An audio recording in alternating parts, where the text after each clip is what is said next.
आणि आता महत्त्वाच्या 25 बातम्या आपण पाहूया। ठाकरे गटाचे आमदार रवींद्र वायकरांची 5 तासांपासून ईडी चौकशी।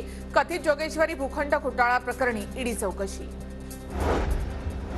अजितदादा राहुल कुल भुसेना नोटीस पाठवताना ईडीची शाई संपते का? राऊतांची टीका। तर आमचं सरकार आल्यावर तुम्हालाही कारवाईला सामोरं जावं लागणार, राऊतांचा इशारा। राष्ट्रीय जनता दलाचे अध्यक्ष लालू प्रसाद यादव यांची ईडीच्या पाटणा कार्यालयामध्ये चौकशी। ईडी कार्यालयाच्या बाहेर आरजेडी कार्यकर्त्यांची मोठ्या संख्येनं गर्दी। लँड फॉर जॉब कथित घोटाळा प्रकरणी चौकशी।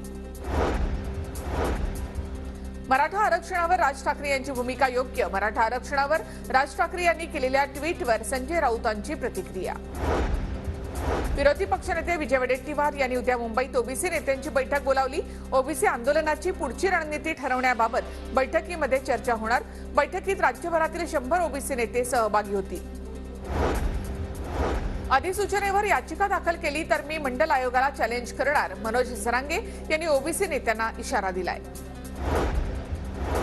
नारायण राणे अतृप्त असलेला आत्मा, एकाचं ओरबाडून खायचं आणि दुसऱ्याकडे ढेकर द्यायची राणेंना सवय।